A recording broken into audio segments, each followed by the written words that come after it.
Hello guys, and today I'm going to be listing the 4 most influential books if you want to be a successful person, or the person you want to be. And I'm going to be listing off 4 of basically the most influential books I have read and why they are on the list, I guess. I'm not very good at speaking. My hair is wet because I have just gotten back from kickboxing, but that's besides the point.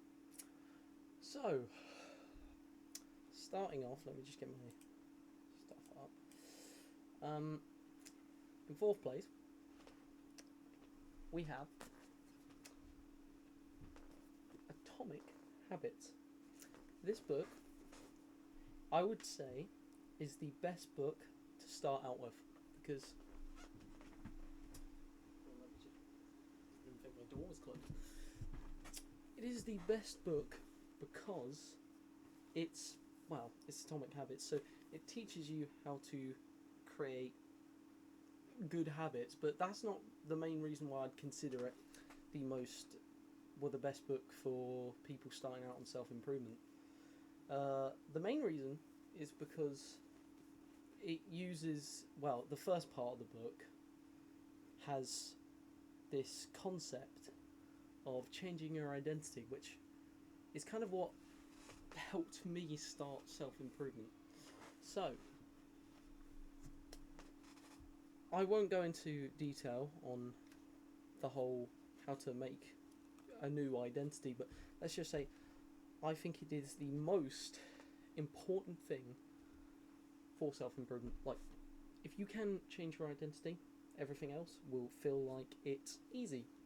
Because I'm gonna assume a lot of you guys have started self-improvement, however, it's not like you've done it, but it's only lasted like a few months, and it's like, well, this is fucking annoying because I feel like I'm a weak piece of shit because I've only done it for like a week, and now I'm bitching out. Now I'm, not disciplined enough to do all this stuff.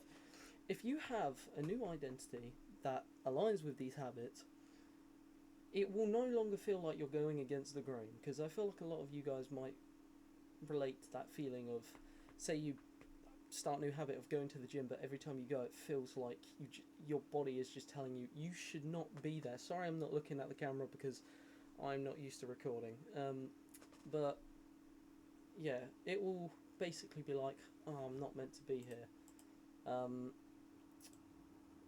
But I think a lot of you understand that feeling. But this book, in the first, this is pretty much the first section of the book as well. It basically will show you, if I can find it, let's just see. Ooh, it's somewhere here. I don't want to. Yeah, come on. How your identities shape your identity. They go hand in hand. Don't know if you can see that, but essentially, this book teaches you how to rewrite your identity for success. I think that is probably the most important thing. If you're going to take away anything from this video and buy any of these books, which I will link down below, get this one, because this one, just for that first bit, I mean, the rest of the book is, fucking great. However, just for that first bit, trust me, yeah, I know what it's like, and I can promise you this book will be a really good start for anyone. And I would say this is probably the best book to start with. So if you're going to get any book, get this one, or the one that's in first place, which we will get to later. I think that's all said. Let me just check. I think I've said most stuff on it. Yeah, that's essentially the reason why I like this book. I mean, and also it has the 4 principles method, which is just really, really clever, actually. Like, yeah, there's the 4 principles. I won't go in detail, but he has 4 principles of breaking bad habits and creating good ones, and it's very useful. It is very useful in day-to-day life. If you have a certain thing that you don't want to do, like a certain annoying habit, I have many of those, like biting my nails or twiddling my hair. This helps with that. So, I think I've already shown the book, but the third book, How to Win Friends and Influence People. This book is bloody amazing, especially for day-to-day experiences, because, put it like this book, no matter how much you read of it, I will say this book is great. However, you need to get the confidence to just go out there and try the stuff in this book, because if you don't try anything in this book, guess what? Nothing's going to work. This book doesn't teach you how to go up to people and start talking to them. You have to make that decision yourself. You have to, and I'd say the perfect opportunity for that is if you go to the gym. I do. If you don't, get on that. That should be the first habit you try and get, is going to the gym. It's a great habit. It will pretty much affect every part of your life, but I'd say if you go to the gym, just go to anyone. Don't listen to this book until you've at least spoken to a good 10 or so people at the gym, new people at the gym. If you have, you can start to, when you next see these people, you can start to implement what's in this book, like I've done. Like one thing he says is smile, which everyone can do that. I mean, even if you haven't spoken to 10 people, you can, just make it a habit to smile at people. Just one of these, just taking any of these, principles will, you'll see a difference. Like, for instance, I now write down everyone I meet. I write down their names and a distinguishing feature in their character. Although sometimes it's a bit harsh and insulting, but anything to get their name and the person it belongs to in your brain to remember it, because people do notice that when you remember their name. But that's just one principle. Another really interesting thing that this book taught me, and I can't believe it's really simple, but it's to actually take an interest in the people you are speaking to. Like, when they're talking to you, actually, get interested in what they're talking about. Like, I know that sounds really simple, but I don't know if you guys relate with, you're always just trying to get the sentence in. You're trying to make your voice heard, and in the process, you're kind of not really taking in what anyone else is saying, because unless you're good friends with them, if you're trying to talk to new people, all you're trying to do is not fuck up, so you'd ever actually focus on what they're saying, really. But that's something I realised, and yeah, I mean, that's just one of the things in this book. There's so many things, but first you need to speak to people.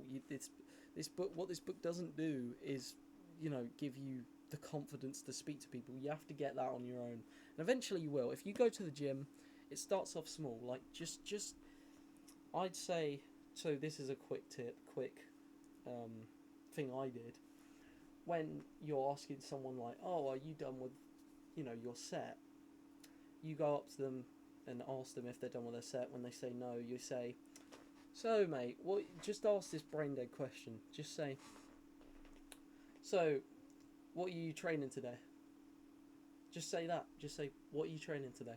They answer. You say, "I'm training this," and you're like, "Cool, nice to see you." And then the conversation might progress, saying like, you might want to compliment them, saying like, genuinely, not like some fake compliment, but say, if it's a big guy, like say, "Oh, bro, you're bulking like mad. You're looking sick, bro."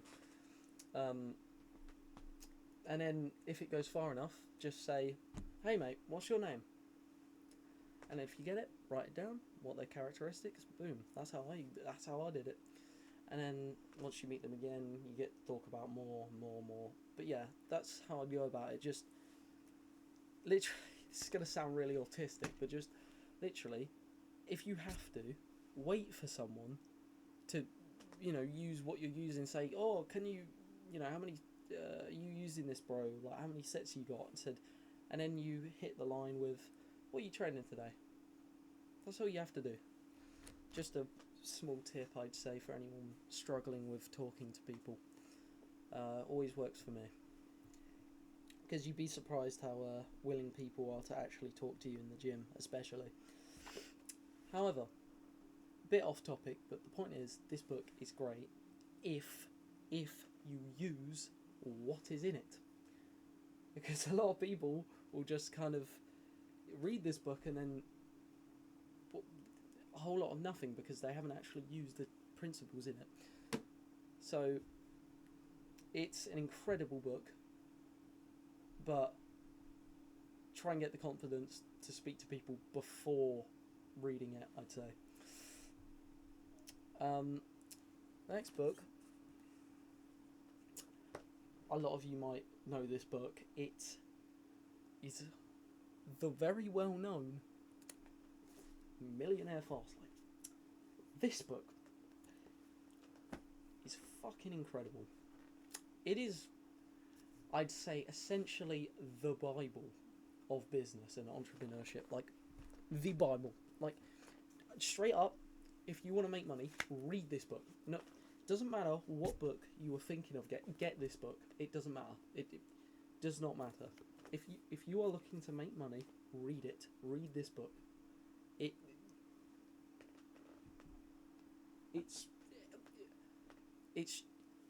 It's fucking incredible. It is fucking incredible. Okay, in fairness, it's gonna be really embarrassing, but okay, technically, I haven't finished all of it. I've got this much left. I've got a few pages left. I did skim through them, but I haven't fully taken them in yet, so I'm going to go over them again. So, okay, technically, I haven't read all the book, but, I mean, come on now. I mean, I've pretty much read the whole thing. Yeah, I've got this piece of paper to... I haven't really got a bookmark. But this is an incredible book by M.J. DeMarco. He's a genius, and the main thing, it's so simple, he just tells the truth. He doesn't sugarcoat things, unlike every single other business author before him. And what's incredible is, this is still known as the book for business, and it is over 10 years old. This came out in, if I'm correct, it was 2012, I think. I believe it came out in 2012. However, it is incredible because it reveals the true nature of business and not the bullshit spewing of investing until you're 40, which many people still believe that. You know, no offense to the people who make videos on that. Investing is good if you already have the capita. That is not a word. Don't know what I meant by that. Just forget I tried to say that because that was not. Anyway, basically, investing only works if you actually have enough money to invest. Investing will investing will essentially make a rich person richer. If you haven't got a lot of money, then saving money. Okay, you'll retire maybe when you're 65, right? But okay, it's not very fun. It's not what I want anyway. But MJ DeMarco kind of, debunks all of these stupid things that people try and tell, that the old generation try and tell people, and rich people try and tell poor people, because they want to keep, they're making money off of you by telling you lies, basically. Because you buy their book thinking you're going to make money by reading The Intelligent Investor, when, okay, The Intelligent Investor is a great book if you already have money, If you want to invest money, do it when you actually got the money, I am kind of rambling, but he goes into detail about what businesses to actually pursue and true advice to actually make it profitable. The best thing about this book for me was actually the end parts of this book, because he actually goes into detail about what parts of business you should actually prioritize. Like how your ideas ideas are the most unimportant thing. That's something that was kind of a reality check for me. Was ideas are not important. What's important is execution. That might seem very obvious to a lot of you watching the video, but I was stupid enough to think that, because there's a lot of people who kind of gatekeep their ideas, saying, "Oh, my idea is incredible. It's going to make millions." No, it doesn't give it. It doesn't matter. While you're doing that, someone else is executing an already tried and true business and is making much more than you, because you're dilly-dallying trying to come up with the best idea. The true thing I like to say is always, always, always, when you're trying to make money, quantity over quality. When you're trying to make any sort of success, quantity over quality. Always. Unless it's... No, actually, no. Even if it is something like art related, quantity over quality, because you're going to get better. That's, a lot of people like to kind of work their arse off on one thing, and that's good, but the guy who's made 10 shit videos is going to do much better than the guy who's made, one incredible video in the last year, And that's kind of why I'm trying to make as many videos as possible. I've kind of been caught up with shit, but I'm trying to upload as much as possible. But yeah, the best thing I learned was what parts of business you should prioritize, and he kind of does it where it's like he relates it to chess, essentially. So your king is your execution, most important part, and ideas are the pawns, because you get so many of them. There are so many ideas. It's really not as hard as people think to get ideas. Just think of any problem, any problem. Like, I'm currently working on, trying to make a SaaS. It's going to be, of course, it's not going to do well, because I've never done it before, which is why I'm trying to make it as quickly as possible. However, my idea was just a simple, I asked myself, gardeners, it's about gardening. I work at a garden centre, and I noticed while I was doing it, I don't have much knowledge on plants. I'm not a gardener. I couldn't be further from a gardener. I literally spend all my day programming. So I do the almost polar opposite. However, because of that, I don't know much about plants. So I'm just thinking, with AI, right, ChatGPT-4, if I could just take a picture of a plant when customers come up to me and ask, because I always have to get my colleagues and say, "Oh, I can't answer this, I can't answer that. Sorry, I can't do this." I could just take a picture of the plant and I could find everything out I need to know about it. And then I thought, hey, wait, all gardeners will want that, of course. And they wouldn't have to ask us in the first place.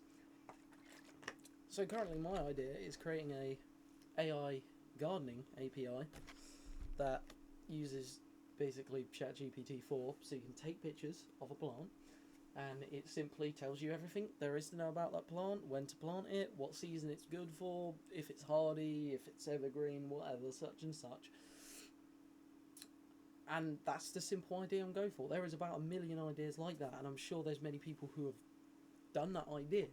And I've actively looked for people who have made that idea so I could, learn from their mistakes. That's what people don't understand, is they kind of try and they kind of prioritize their idea too much, as if it's like the thing that will get you somewhere. Like, the idea is not as important as people make it out to be, because ideas are everywhere. Ideas are just problems that need solving, and there's so many problems, like really small problems. It could be the smallest problem in the world. Like, I don't know, I like to have, it's hard for me to use object orientation in programming. I don't understand it, and I kind of want to have clean code, so make an AI that cleans your code using object orientation. That's something you could do. Something simple like that. I know people have already done that. I'm sure you guys have, well, if anyone here is a programmer, there's already many AIs that, clean up your code. So But that's not the point. That's a simple idea right there. There are a million ideas. Execution is your king. And the queen, the most powerful piece on the board, is... I thought my door was opening. Marketing. Marketing is what's going... It is the most important thing. Well, execution is kind of an overview of everything, you know? That is your whole business, really, is execution. But the most important thing to execution is marketing. Like, hands down.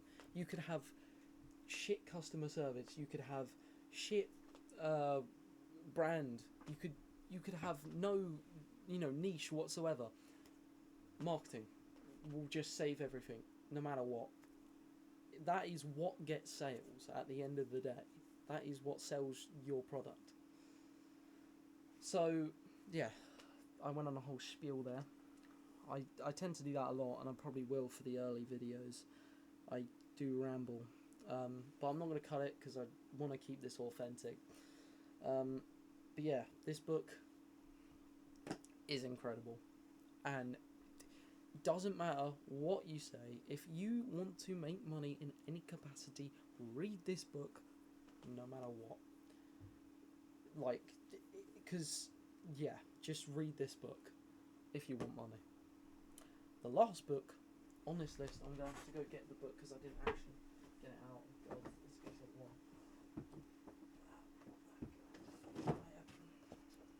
one. Is... Now, this is the most influential, life-changing book I have ever read. Way of the Superior Man. This book is very spiritual in a sense. It's not like, spiritual is in, chakras and religious in any way. Well, it is kind of religious in some ways, but the main point is it really does teach you, or it gave me a new identity. It changes the way I think as someone who, is striving to be a masculine person. I'm striving to be quite a masculine person, so this book really helps. If you want to be, kind of a masculine person, whoever you are, this book will help with that. This book is kind of almost like a Bible to me. Like, it's a way of living my life, and not in some, way where it's like, the Bible, I follow everything it says like it's gospel, not like that, but it gives me a path, is a better way. It clears the path, and when I'm in uncertain situations, this book is what allows me to... It basically shows me how I should carry myself in these situations. In every situation I now am no longer, unsure. I know what I should act like and how I should carry myself in these situations. And that is not the most important thing it did. And yet again, the most important thing is at the beginning of the book. The most important thing it has ever... this book will do.